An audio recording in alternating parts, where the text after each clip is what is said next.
ऐसा होता है, अगर शिवजी पर चढ़ाया जाता है और सोमवार की अष्टमी या प्रदोष या शिवरात्रि पर अगर समर्पित किया जाता है तो उससे हमारे को बल प्राप्त होता है। जैसे बच्चे हार जाते हैं, अब मेरी नौकरी नहीं लग रही, अब मैं पास नहीं हो रहा, मेरा सीए क्लियर नहीं हो रहा, मेरा इंजीनियर क्लियर नहीं हो रहा, मेरी डॉक्टरी क्लियर नहीं हो रही, मेरी मेडिकल नहीं हो रहा, हारते हैं, उनको वो बल देता है। पारिजात का फूल शिव को चढ़ाना है, वो बल प्रदान। कहते हैं हरि पार्वती 1000 अश्वमेध यज्ञ में अग्नि कुंड के अंदर पूर्ण आहुति पर जो गोला समर्पित किया जाता है और एक बेल एक बीला बैसाख महीने में जो मुझे समर्पित कर देता है उसको 1000 अश्वमेध यज्ञ का पुण्य फल प्राप्त हो जाता है।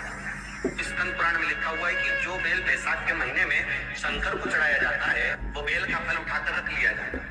बैसाख के महीने में उस चढ़े हुए बड़ा हुआ जो बेल का फल है वो पूरा बैसाख नहीं खाना। बैसाख के बाद में अगला जो महीना आए उस महीने के अंदर उस फल के अंदर का गुर्दा निकालकर उसको सुखा लीजिए और सुखाकर जिस व्यक्ति को पथरी की बीमारी हो और जिस व्यक्ति को पेट में बहुत भोजन पचना ही नहीं है, पूरा शरीर पाचन क्रिया बेकार हो गई, उस व्यक्ति को केवल 7 दिन तक शंकर पर चढ़ा हुआ बेलपत्र प्रदान कर दीजिए। पथरी भी बाहर और पाचन क्रिया भी, जिंदगी भर तकलीफ है।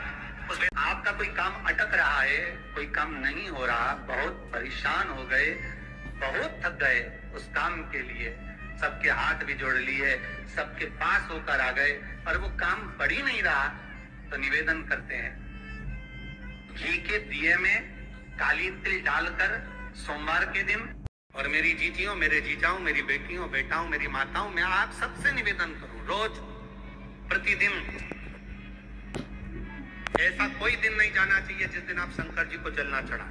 प्रतिदिन अपने घर के अंदर, अगर मंदिर नहीं जा सकते तो घर के अंदर एक छोटे से छोटा शिवलिंग अवश्य रखो। अब कई लोग कहते हैं गुरुजी हमारे यहाँ पर एक शिवलिंग है पहले का और किसी के यहाँ गए थे तो उसने हमको दूसरा शिवलिंग दे दिया, तो रख सकते कि नहीं रख सकते? शिव महापुराण की कथा कहती है घर में एक नहीं 1000 भी अगर शिवलिंग है तो वो कभी दोष नहीं देते, कभी कष्ट नहीं देते, कभी परेशानी नहीं देते।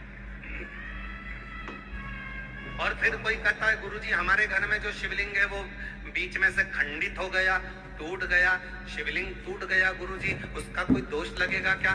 शिव महापुराण की कथा कहती है अगर तुम्हारे घर में पुराना शिवलिंग है, तुम्हारे घर के अंदर अगर कोई शिवलिंग है और अगर वो बीच में से टूट गया, 40 टुकड़े हो गए, 50 टुकड़े हो गए, 2 टुकड़े हो गए, 10 टुकड़े हो गए, तो भी शिवलिंग कभी खंडित नहीं माना जाता, वो अखंड ही माना जाता। शिवलिंग कभी खंडित नहीं माना जाता।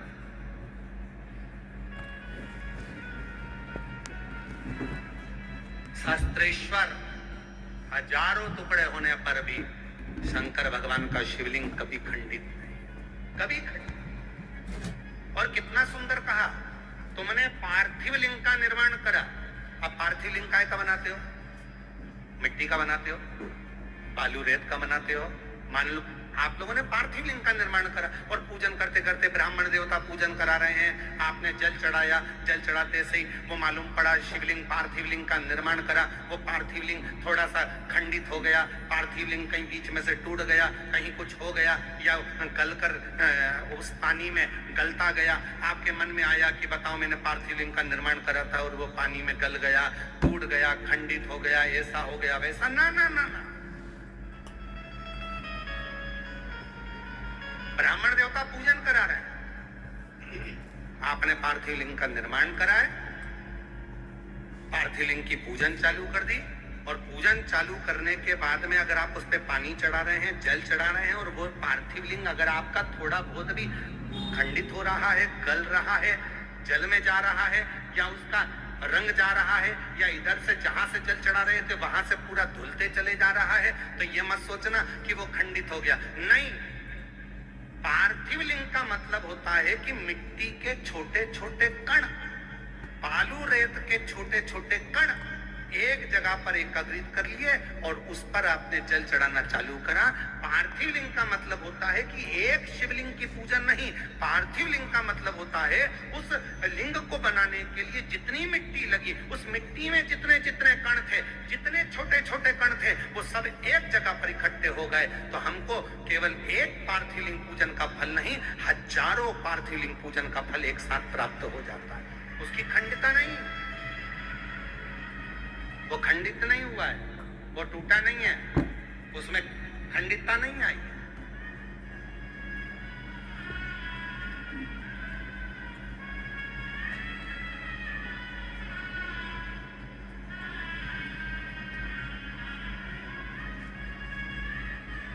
ब्रज भैया, अभी आप भी पार्थिव लिंग बना रहे होंगे।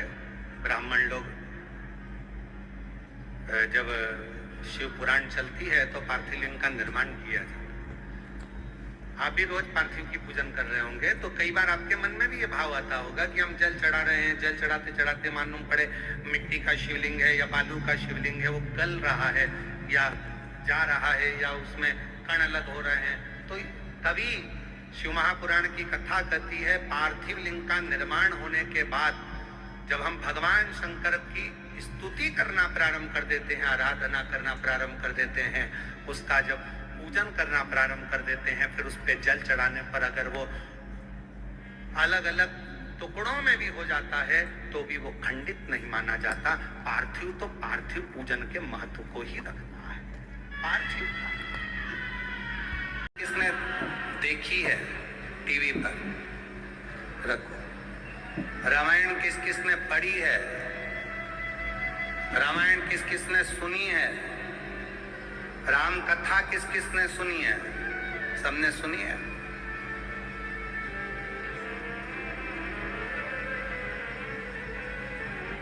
राम जी पर ऐसा कौन सा दुख था जो नहीं आया, विचार करिएगा। राज सिंहासन मिलने वाला था और 14 वर्ष के लिए, बोलो बोलो जम के बोलो, आप कहते हो थोड़ा सा दुख आ गया, मेरी दुकान नहीं चल रही, मेरी नौकरी नहीं लग रही, मेरी सर्विस नहीं लग रही, मैंने इतनी मेहनत करी, सफलता नहीं मिल रही। अरे जिसके पास में सिंहासन आने वाला था, रात की रात उसको 14 वर्ष के लिए वन जाना पड़ जाता। 14 वर्ष के, कितना बड़ा दुख होगा जरा याद करिएगा। 14 वर्ष के लिए वन के लिए निकलते और थोड़े समय के बाद सूचना मिल जाती है कि पिता शांत हो जाते हैं, बाप पिता चले जाते हैं, बाप चले, पिता चले गए। दुख देखिए, सिंहासन गया, अपना राज्य गया, अपना गांव छोड़ना पड़ा, वन वन डोलना पड़ा, पिता चले गए। और दुख देखिए, आगे चलते हैं तो धर्म पत्नी भी चली जाती है। दुख देखिए, दुख। आप एक एग्जाम पास नहीं करते हो, माँ बाप ने आपको पाल पोस कर बड़ा करा और एक एग्जाम पास नहीं कर पाए, कोचिंग करने गए थे पुणे, कोचिंग करने गए थे कोटा, कोचिंग करने के लिए गए थे दिल्ली, कोचिंग करने गए थे मुंबई, कोचिंग करने के लिए गए थे लातूर, कोचिंग करने गए थे हैदराबाद। एक सब्जेक्ट नहीं निकल पाया, अंदर से टूट गए। और 20-25 साल के बेटे होकर, बेटी होकर, 25 साल के बेटा बेटी होकर रस्सी बांधकर सुसाइड कर लेते हो, जहर की पुड़िया खा लेते हो, पानी में डूबकर मर जाते हो। विचार करना, उस परमात्मा की जिंदगी में कितना दुख आया, हिम्मत नहीं हारी, आखिरी तक संघर्ष करते रहे, तो आखिरी में अयोध्या के राजा बनकर विराजमान होते। और आज के बेटा बेटी, जरा सा पति ने कुछ कह दिया, बहू का मुख खुल गया, जाकर मायके बैठ गई, अदालत में केस लगा दिया, इतना दुख दे रहे हैं, मेरी सास इतना दुख दे रही है, मेरे घर के लोग इतना दुख दे रहे हैं, मेरे परिवार वाले इतना दुख दे रहे हैं। अरे भगवान से प्रार्थना करना कि बहुत अच्छे लोग मिले हैं, ना जाने किस्मत में और कितना दुख लिखा होगा। दुख चाहे यहाँ लिखा वहां लिखा, उसको भोगना तो पड़ेगा। भोगना। अब ईमानदारी से बोलो, इतनी कथा तो आपने सुन ली, आपको भी अपने दुख के समय पर ढेर सारे महाराज मिलते हैं, ढेर सारे लोग मिलते हैं और आप सबसे कहते हैं मेरा हाथ देखकर बता दो मेरा भाग्य क्या कह रहा है, मेरी पत्री का देखकर बता दो मेरा भाग्य क्या कह रहा है, मेरे घर का ग्रह क्या कह रहा है, मेरे जीवन में दुख है।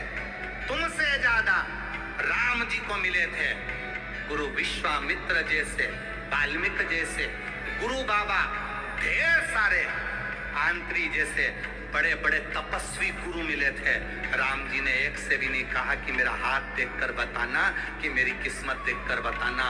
राम जी ने केवल एक बात कही कि समय मिल जाए तो मुझे कथा सुनाना, अगर मैं कथा सुनूंगा तो मेरी व्यथा समाप्त होती चली जाएगी, इसमें मेरी प्रतिष्ठा। राम जी ने इतने बड़े बड़े विद्वान मिले पर हाथ नहीं दिखाया, राम जी ने इतने बड़े बड़े विद्वान मिले पर अपनी पत्रिका नहीं दिखाई, राम जी ने इतने बड़े बड़े विद्वान मिले, किसी से नहीं पूछा कि